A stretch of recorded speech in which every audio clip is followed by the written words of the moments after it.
How are we doing today, guys? My name's David and I'm here to help all you gym newbies become gym legends.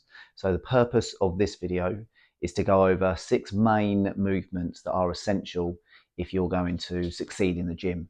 And those movements are brace, core bracing, hinge, squat, lift, pull and press.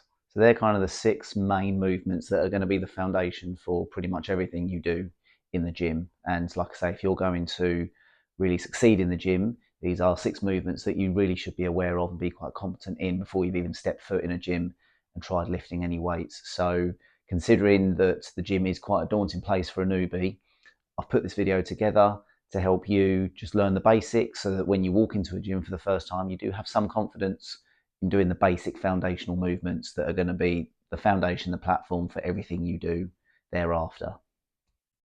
So starting with the first movement, so it's not really a movement, but the first thing we're going to learn is bracing, core bracing. So the core is our natural belt.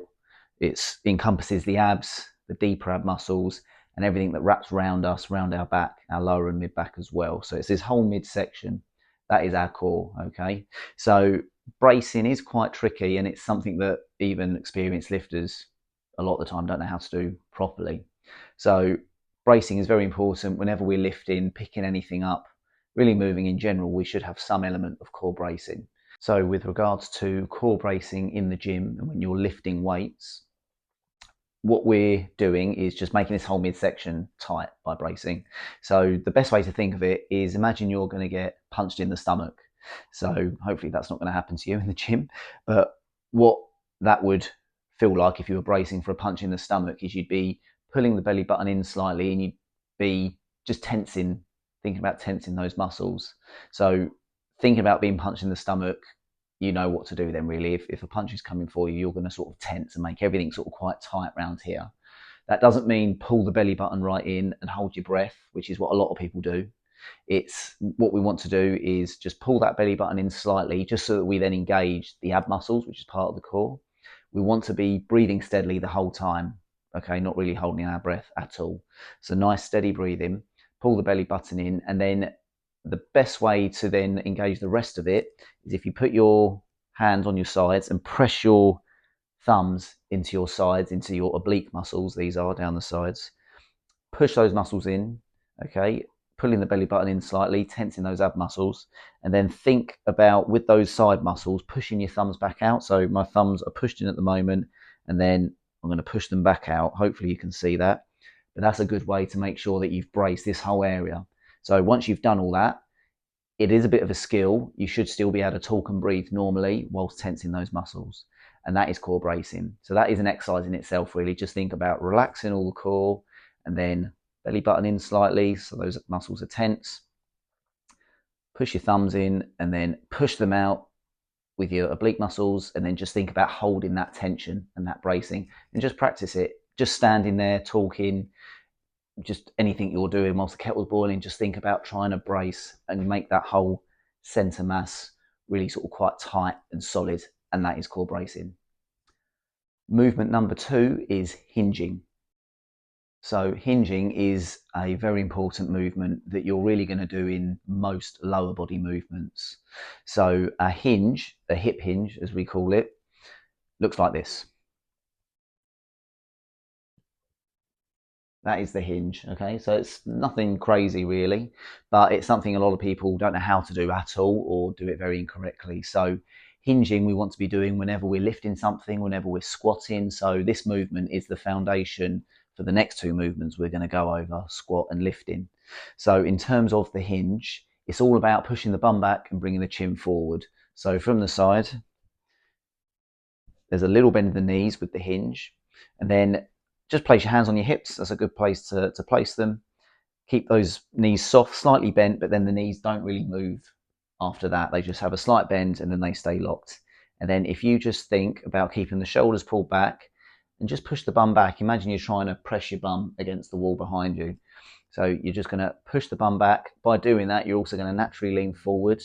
And then once you get to about this position, you should feel quite a nice stretch in the back of the legs, in the hamstrings. Feel that stretch, and then you're just going to come back up. Drive the bum back, lean forward, feel that stretch, come up. When you get to the top, big squeeze of the butt cheeks, bum back, good. And then one last thing to think about is just pressing your toes into the floor, because what a lot of people do when they do this movement, their sort of toes, their feet come off the floor and it all gets quite unstable. So pressing your toes into the floor so you're nice and planted. And this is going to be great for your back. It builds hip strength, glute strength, sort of posterior strength in general.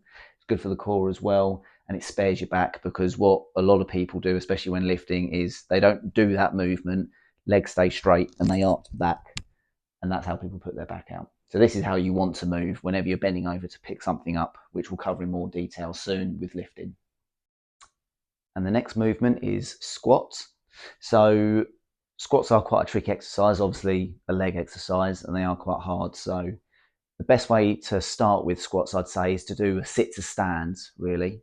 And that is to make sure you're getting the right depth with your squats, because sometimes people go straight into a gym, they just jump straight on squats, having never really done them before, and the depth isn't adequate, really. So for all of us sort of average Joes, all us normal everyday people who aren't athletes, we want to be squatting to about here.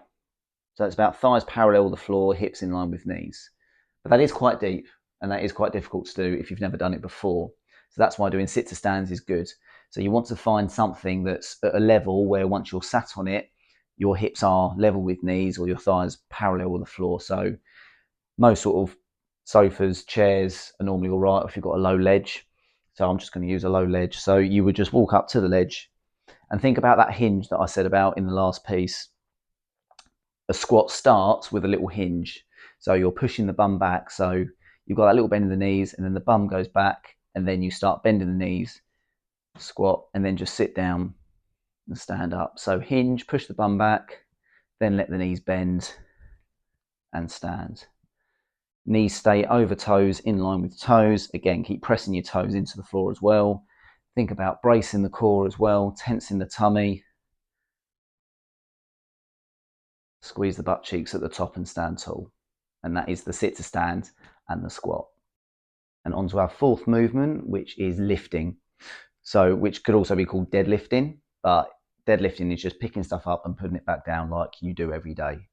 So I've got to use a little prop. So I've got a very pretty pink birthday gift bag for this, just for the purposes so I can demonstrate lifting properly. So there's two ways really to lift. We have more of a conventional deadlift, which is where your feet are hip width apart, and there's also sumo. So like a sumo stance, that is a sumo deadlift. Okay, so depending on everyday life, what you're picking up in the gym, you want to apply this to everything you're picking up in the gym. If you're just starting a set of chest press, but you need to pick the dumbbells up, you want to deadlift the dumbbells. Okay, so we're just going to go over how to pick stuff up properly. So it's really just an increased movement of the hinge. So the hinge was, again, little bend of the knees, bum back, lean forward. That's the hinge. Lifting and deadlifting just requires that you go a bit lower, so there'll be a bit more knee movement. So I will have the bag side on like so.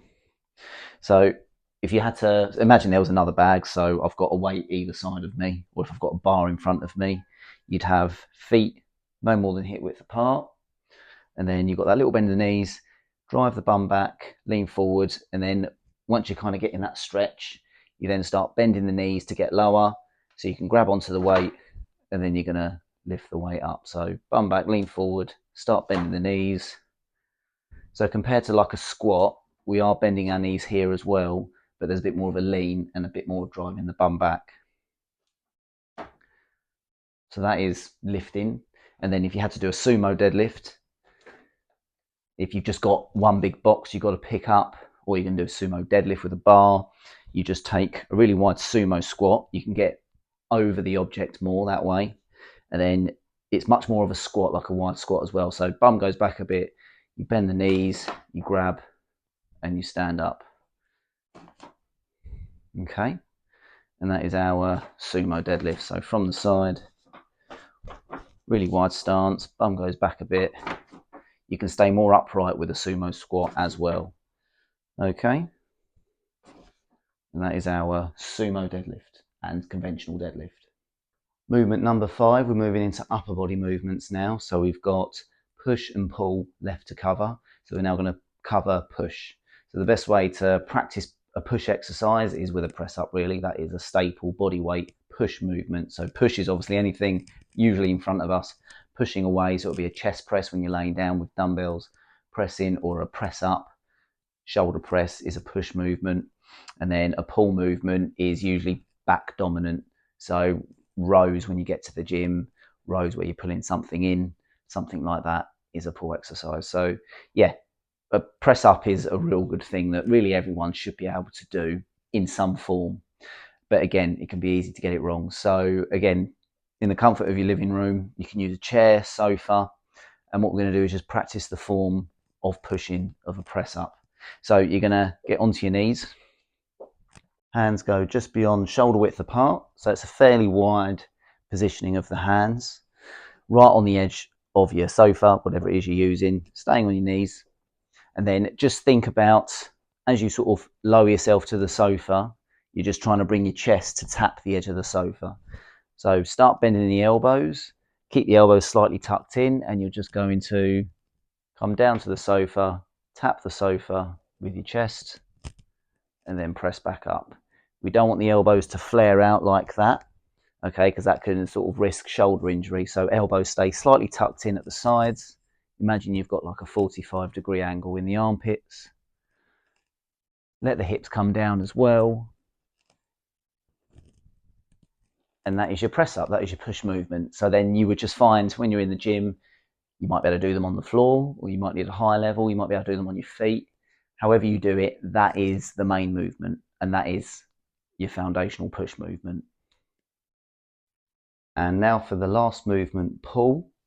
So what we're going to do here, a bit of a novel way we're going to do this, but it's just so you can understand what muscles you should be feeling when you do a pull exercise, and posture, things like that. So all you need is a towel and somewhere to sit, okay? And this is going to mimic what we'd call a seated row in the gym, okay? But all pulling exercises, all rows, it'll be a change in hand position, or whether you're standing, bent over, or seated, but all sort of row pulling movements are fairly similar. So once you know one, you can kind of figure out the rest. So all we're going to do is sit down with your towel. You're just going to hold it about shoulder width apart, okay? And then you're just going to be pulling the towel apart. Everything you've got, imagine you're trying to tear that towel in half. And then what you're then going to do, keeping that tension, is you're just going to row it into your stomach, into your belly button. So you're going to keep that tension and then just pull in. And as you're pulling, you should feel tension in what we call your lat muscles, which are the big muscles in the sides of your upper back. And these are the muscles that would predominantly work with any pull exercise. So just keep pulling the towel apart, tuck the elbows in, pull it to your belly button, so quite low down. Think about squeezing the armpits as you row back, and you should feel, I can feel it now, you can feel a lot of tension and burning in the sides of your back, through your arms a bit as well. And that is a pull movement. So there's your 6 exercises, guys, for you to practice before stepping foot in a gym. So really useful movements to use. I would recommend that you really get these nailed in, so you're really confident and competent with all the movements. Practice, practice, practice. Go back, film yourself, compare them to my demonstrations as well. Just make sure you're really confident and competent in those movements and executing them as per the demos as well. And then you'll have no problem. If you've got those 6 main movements nailed down, everything else is going to become easier in the gym, and you'll just have that little bit of extra confidence to know in yourself that you are doing the movements correctly, and then you can just focus on building your repertoire of exercises, getting more experience, more confident, getting stronger, and then you'll nail it in the gym and you will become a gym legend in no time. Thanks for watching.